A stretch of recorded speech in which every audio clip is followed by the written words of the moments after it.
Atheists don't have a grounding for morality, at least not in the same ways as the religious or mystics have such a grounding.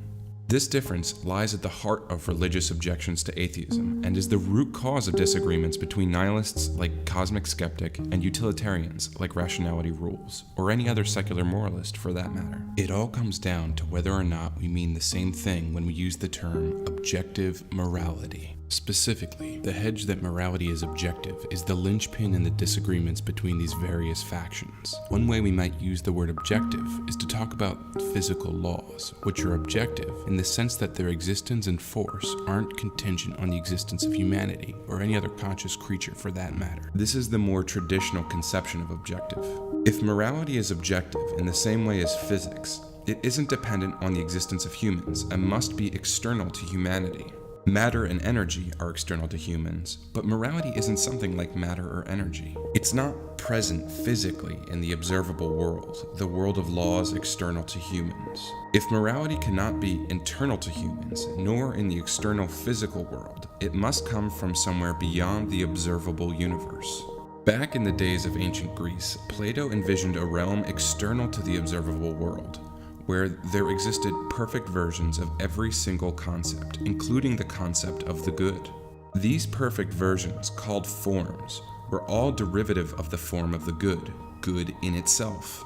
By uncovering knowledge of this extra-dimensional good, one could learn what it means to live a good life. If this sounds like an acid trip to you, don't worry, you're not alone. Many historians believe Plato imbibed hallucinogenic drugs called kykeon on a regular basis.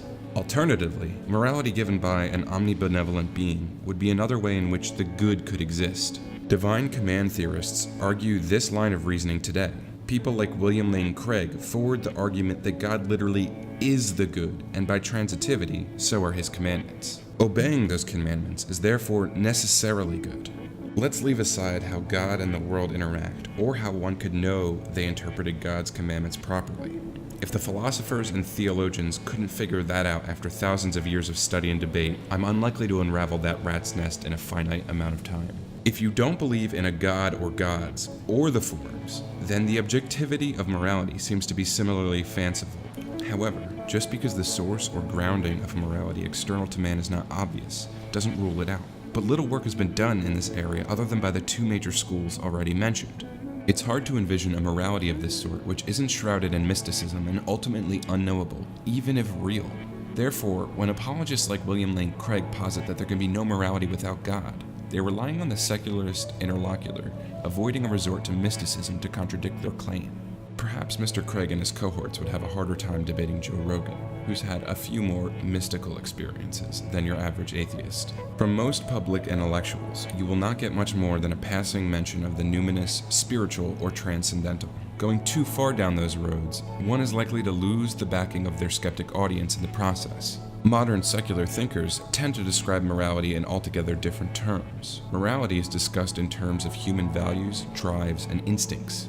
For instance, John Stuart Mill described human happiness and avoidance of suffering as ends in themselves and the ultimate measure of the good. Sam Harris discusses the good in terms of the well-being of conscious creatures. Rationality Rules talks about the good as those values we are not reasoned into, but those we are born with.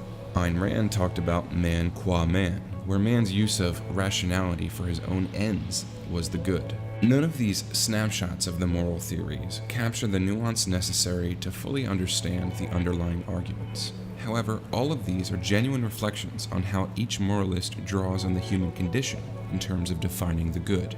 These are a departure from the outward-looking definitions of objective good from their philosophical predecessors.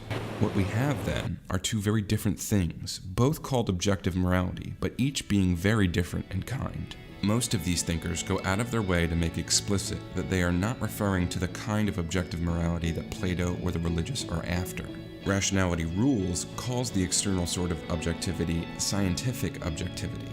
The other kind of objectivity that modern thinkers tend to use he calls philosophical objectivity, noting that the morality of which he speaks falls into the second camp.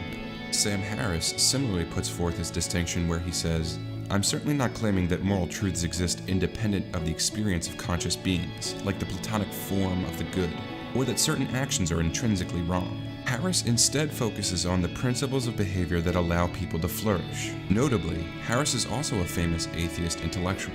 Ayn Rand rejected Platonic realism, which was her name for special existence unrelated to man's consciousness in another dimension of reality.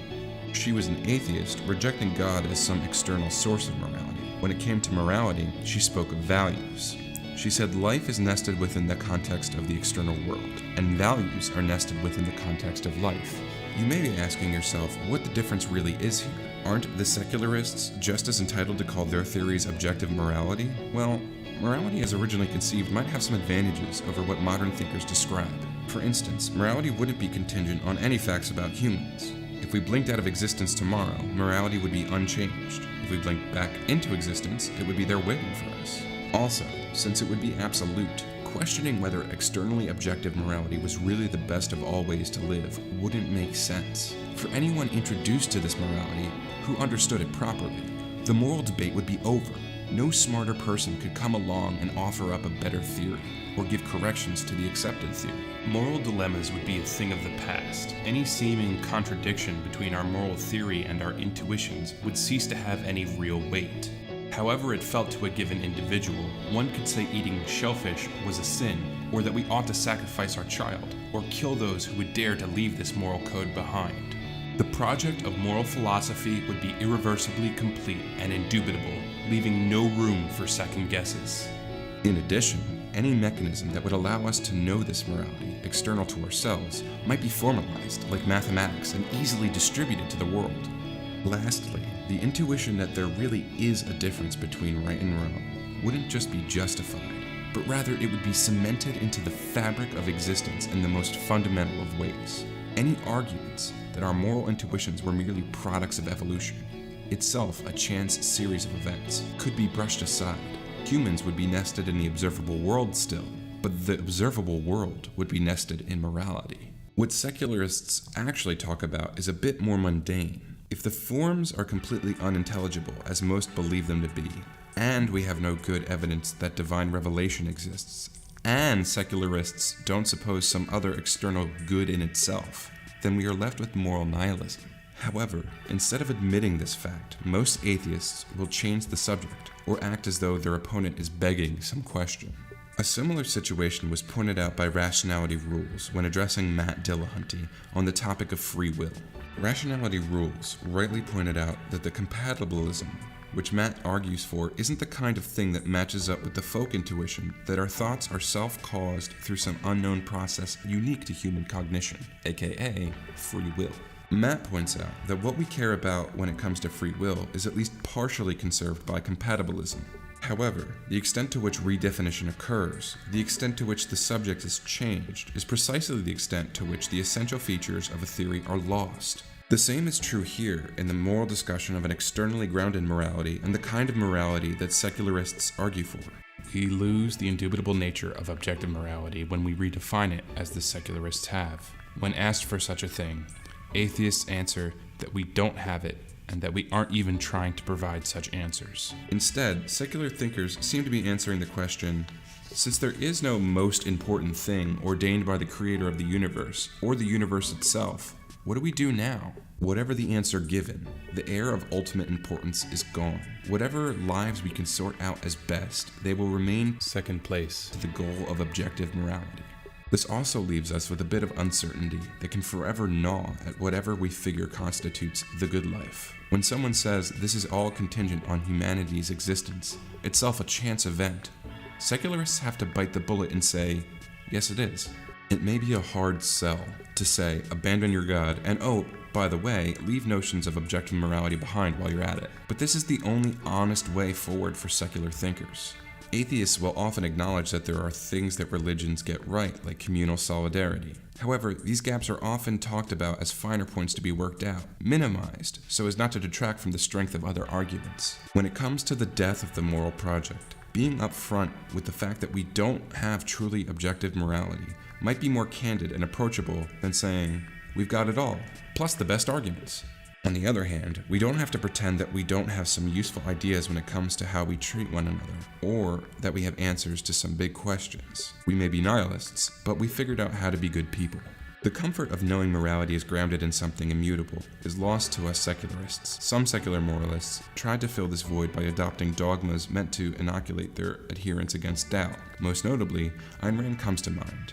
If you disagree, it's either because you are unthinking, or because Rand's wrongness is an illusion brought on by a wider context, subsuming the context within which she was correctly operating. Utilitarians will preempt doubt by saying that whatever arguments you might marshal against one conception of utilitarianism or another, ultimately those attributes you are concerned about will be conserved by a broadening definition of the utilitarian good.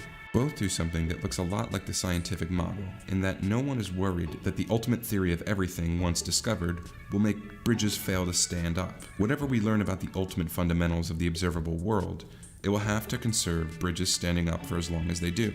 Similarly, nothing we discover about human values, the brain, or consciousness will upend our current understanding such that murder and rape would then be morally permissible.